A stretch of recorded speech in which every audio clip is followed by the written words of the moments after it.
వడగాలులు మరియు డీహైడ్రేషన్ కారణంగా ఎలాంటి ప్రాణ నష్టం జరగకుండా జిల్లా వైద్య శాఖ ప్రత్యేక చర్యలు చేపట్టినట్లు జిల్లా వైద్య శాఖ అధికారి డాక్టర్ వాణిశ్రీ తెలిపారు. మార్కాపురం జిల్లా మార్కాపురం పట్టణంలోని ప్రభుత్వ వైద్యశాలలో ఆమె ఆధ్వర్యంలో నిర్వహించిన విలేకరుల సమావేశంలో మాట్లాడారు. జిల్లా కలెక్టర్ పి. రాజబాబు ఆదేశాల మేరకు ఎండ తీవ్రత, వడగాలుల నేపథ్యంలో ముందస్తు చర్యలు తీసుకుంటున్నామని తెలిపారు. ఉష్ణోగ్రతలు పెరుగుతున్నందున ప్రాణ నష్టం జరగకుండా అధికార యంత్రాంగాన్ని అప్రమత్తం చేసినట్లు చెప్పారు. అధిక ఉష్ణోగ్రతల వల్ల చిన్నారులు, వృద్ధులు ఇబ్బందులు పడకుండా ప్రత్యేకంగా దృష్టి సారిస్తున్నామని తెలిపారు. రోజువారీ కూలీలు, ఉపాధి హామీ కార్మికులు మిట్ట మధ్యాహ్నం వేళల్లో ఎండలో పనిచేయకుండా జాగ్రత్త పడాలని సూచించారు. వడదెబ్బ తగలకుండా ఉండేందుకు ఎక్కువగా మంచినీరు తాగాలని, పండ్ల రసాలు, కొబ్బరి బొండాలు, మజ్జిగ వంటి పానీయాలు తీసుకోవాలని చెప్పారు. లేత రంగు దుస్తులు ధరించాలని, ఎండ సమయంలో బయటికి వెళ్లేటప్పుడు గొడుగు, టోపీ లేదా తలపాగా ఉపయోగించాలని సూచించారు. అత్యవసరం ఉన్నప్పుడే బయటికి రావాలని, లేకపోతే ఉదయం లేదా సాయంత్రం సమయాల్లో పనులు చూసుకోవాలని తెలిపారు. గర్భిణీ స్త్రీలు, శిశువులు, వ్యవసాయ కూలీలు, గుండె జబ్బు లేదా అధిక రక్తపోటు ఉన్నవారు వడదెబ్బకు ఎక్కువగా గురయ్యే అవకాశం ఉందని, అలాంటి వారు మరింత జాగ్రత్తగా ఉండాలని సూచించారు. మద్యపానం, టీ, కాఫీ, కూల్ డ్రింక్స్ వంటి పానీయాలను తగ్గించాలని చెప్పారు. వ్యవసాయ కూలీలు, కరువు పనులు చేసేవారు, నిర్మాణ కార్మికులు సమీప అంగన్వాడీ కేంద్రాలు, ఆశా కార్యకర్తలు, విలేజ్ హెల్త్ క్లినిక్ల వద్ద ఉచితంగా అందించే ఓఆర్ఎస్ ప్యాకెట్లను తీసుకుని వినియోగించుకోవాలని తెలిపారు. ఓఆర్ఎస్ ద్రావణం తాగడం వల్ల ఎండ వేడిమిని తట్టుకునే శక్తి పెరుగుతుందని చెప్పారు. ప్రతి ఒక్కరూ వైద్య ఆరోగ్య శాఖ సూచనలు తప్పకుండా పాటించి తమ ఆరోగ్యాన్ని కాపాడుకోవాలని డిఎంహెచ్ఓ డాక్టర్ వాణిశ్రీ సూచించారు.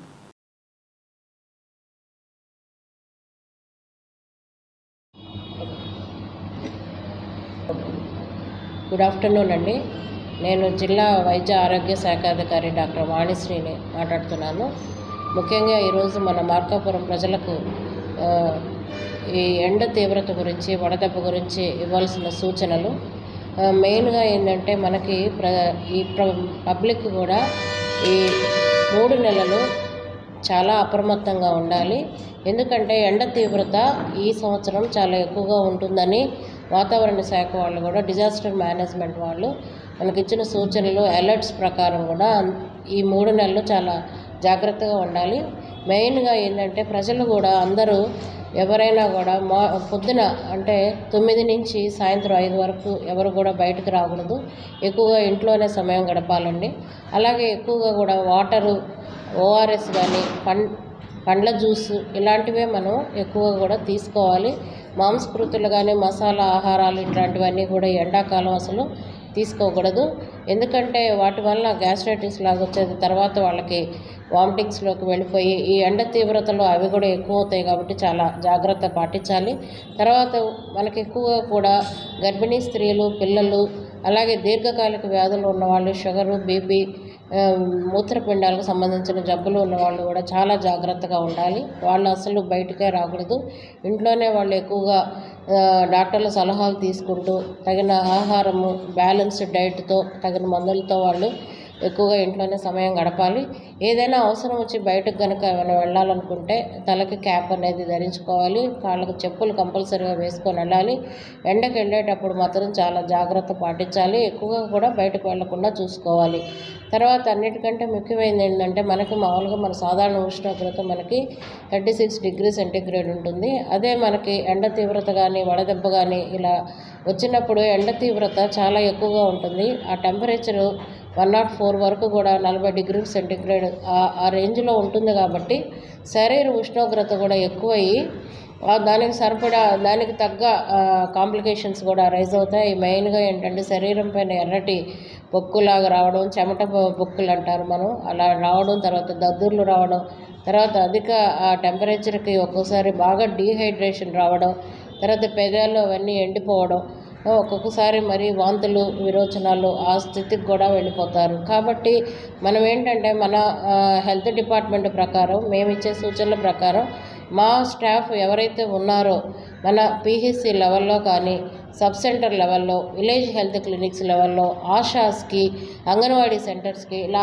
అందరికీ కూడా మేము ఓఆర్ఎస్ కార్నర్స్ పెట్టమని చెప్పాము. ఆల్రెడీ స్టార్ట్ చేశారు. ఓఆర్ఎస్ కార్నర్స్ అంటే మనకి మెయిన్గా అక్కడ ఓఆర్ఎస్ ద్రావణం ఎలా తయారు చేసుకోవాలి, అలాగే ఓఆర్ఎస్ ప్యాకెట్స్ అక్కడ మనం పెట్టుకోవాలి. అలాగే వచ్చిన వాళ్ళకి ఎండ తీవ్రత గురించి చెప్పడం, అలాగే వాళ్ళకి ఈ ఓఆర్ఎస్ ప్యాకెట్స్ కూడా వాళ్ళకి ఇవ్వాలి. అందుకని మేము చాలా వరకు ఓఆర్ఎస్ ప్యాకెట్స్ అన్నీ కూడా ఫీల్డ్లో డిస్ట్రిబ్యూట్ చేశాము. అలాగే పాంప్లెట్స్ దీనికి హెల్త్ ఎడ్యుకేషన్ కోసమని బయట వీళ్ళందరికీ అవేర్నెస్ క్రియేట్ చేయడానికి అన్ని సెంటర్స్లో కూడా మేము మా స్టాఫ్ ద్వారా ఈ పాంప్లెట్స్, పోస్టర్స్ ఇవన్నీ కూడా డిస్ట్రిబ్యూట్ చేశాము. మెయిన్గా ఎన్ఆర్ఈజీఎస్ వర్కర్స్ కానీ, తర్వాత కన్స్ట్రక్షన్ సైట్స్లో వర్కర్స్ ఉంటారు, వాళ్ళందరూ కూడా ఎక్కువగా కూడా మనకి నీడ ఉన్న ప్రదేశాల్లో ఉండాలి. అలాగే అక్కడ కూడా ఓఆర్ఎస్ ప్యాకెట్స్ ఇవ్వమని మా ఏఎన్ఎంస్కి ఆశాసకి కూడా ఇచ్చాము. అవన్నీ కూడా మేము అకౌంటబిలిటీగా వాళ్ళకి చేరినాయా లేదా అని వాళ్ళందరికీ కూడా ఒక ఫార్మేట్ పెట్టి డైలీ రిపోర్ట్ ఒక బుక్ లాగా మెయింటైన్ చేసి డైలీ రిపోర్ట్ కూడా తీసుకుంటున్నాము. అలాగే ఏదైనా ఓఆర్ఎస్ మనం ఇచ్చినా కూడా వాళ్ళకి ఏదైనా టెంపరేచర్ కనుక ఉన్నా, ఏదైనా డీహైడ్రేషన్ అంటే దానికి సంబంధించిన ఏమైనా సిమ్టమ్స్ ఏమన్నా వాళ్ళకి కనిపిస్తే ఇమ్మీడియట్గా మన ఆశాలు కానీ, ఏఎన్ఎంస్ కానీ దగ్గరలో ఉన్న ముందు విలేజ్ హెల్త్ క్లినిక్లో వాళ్ళని రిఫర్ చేయాలండి. విలేజ్ హెల్త్ క్లినిక్లో మాకు ఎంఎల్హెచ్పీస్ ఉంటారు, వాళ్ళు స్టాఫ్ నర్స్ కోర్స్ చదివారు కాబట్టి వాళ్ళని ఐవీ ఫ్లూయిడ్స్ అన్నీ పెడతారు. సో ఇవి కూడా డిఎన్ఎస్, ఆర్ఎల్, తర్వాత మనం ఎన్ఎస్ ఇవన్నీ కూడా అన్ని బాటిల్స్, అన్ని సెలైన్ ఫ్లూయిడ్స్ అన్నీ కూడా సమృద్ధిగా అన్ని సెంటర్స్కి, విలేజ్ హెల్త్ క్లినిక్స్ అండ్ పిహెచ్సిస్లో కూడా మేము అన్ని అవైలబిలిటీలో ఉన్నాయి. ఏమన్నా అవసరం అయితే కూడా మేము ఆల్రెడీ ఇప్పుడు రిక్విజిషన్ పెట్టి ఒంగోలు, ప్రకాశం డిస్ట్రిక్ట్ నుంచి కూడా అన్నీ తెచ్చుకుంటున్నాము. అలాగే మన community health centres, area hospitals, district హాస్పిటల్స్లో కూడా ఓఆర్ఎస్ కార్నర్స్ పెట్టి అక్కడ కూడా కంపల్సరీగా అక్కడ కూడా వాళ్ళు ఒక 3 బెడ్స్ ఓన్లీ సన్ స్ట్రోక్ కింద హీట్ రిలేటెడ్ ఇల్నెస్ అని చెప్పి అక్కడ ఒక 3 బెడ్స్ కంపల్సరీగా ఫామ్ చేయమన్నాము. అలాగే పిహెచ్సిలో కూడా సపరేట్గా దీనికి హీట్ రిలేటెడ్ ఇల్నెస్ అని చెప్పి ఒక వార్డ్, ఒక బెడ్ ఇక్కడ కూడా మేము రెడీ చేసాము. ఇక్కడ మేము ఏంటంటే టెంపరేచర్ ఎక్కువ లేకుండా ఆ రూమ్లో, తర్వాత గాలి బాగా ఫ్యాన్ గాలి వచ్చేటట్లు, అవసరమైతే ఆ కిటికీకి ఒట్టివేళ్ళ చేపలు కానీ ఏదైనా అరేంజ్ చేసుకోవడం, కోల్డ్ స్పాంజింగ్ కోసమని మనము ఆ కోల్డ్ స్పాంజింగ్ మెటీరియల్ రెడీ చేసుకోవడం, ఐస్ ప్యాక్స్ రెడీ చేసుకోవడం, ఇలా ఇవన్నీ కూడా ఆక్సిజన్ కాన్సన్ట్రేటర్ ఇవన్నీ రెడీ చేసుకొని అక్కడ వాటర్ అవైలబిలిటీ కానీ, ORS availability, ivy fluids availability అన్నీ పెట్టి మేము ఈ హాస్పిటల్స్లో కూడా ఒక ఎమర్జెన్సీ లాగా హీట్ రిలేటెడ్ ఇల్నెస్ కింద ఒక బెడ్ అరేంజ్ చేసాము. ఇలాగే అన్ని సెంటర్స్లో కూడా అరేంజ్ చేస్తాము.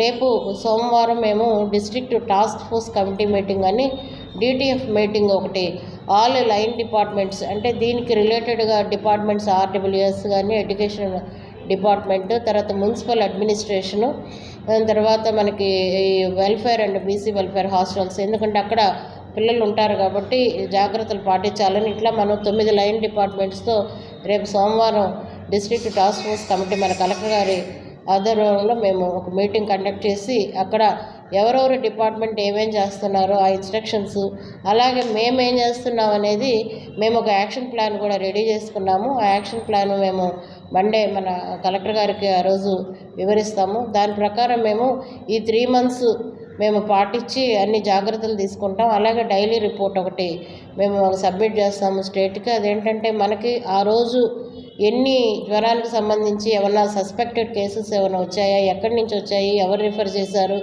ఏం ట్రీట్మెంట్ ఇచ్చారు అనేది ఒక ఫార్మెట్. రెండో ఫార్మెట్ వచ్చేసి డెత్స్, ఏమన్నా చనిపోతే ఆ డెత్స్ రిపోర్ట్, ఇలా డైలీ రిపోర్ట్స్ కూడా మనం స్టేట్కి సబ్మిట్ చేస్తున్నాము. సో చాలా అలర్ట్గా ఉండాలి. మనము ఎంతో జాగ్రత్తగా, మనం ఇంట్లో వాళ్ళు ఎంత జాగ్రత్తగా ఉంటారో అలాగే మన స్టాఫ్ కూడా వాళ్ళు కూడా ఎర్లీగానే వాళ్ళు కూడా వర్క్ వాళ్ళు చేయాల్సిన వర్క్ కూడా మా స్టాఫ్ కూడా ఎర్లీగా ముగించుకుంటే వాళ్ళు కూడా ఆరోగ్యంగా ఉండాలి కాబట్టి అందరూ మా స్టాఫ్కి కూడా ఇన్స్ట్రక్షన్స్ ఇచ్చాము. సో అందరూ ఇది పాటిస్తే ఈ 3 నెలలు మనము ఈ హీట్ వేవ్స్ నుంచి మనం జాగ్రత్త పడతామని నేను మన ప్రజలందరికీ కూడా విన్నవిస్తున్నానండి. Thank you.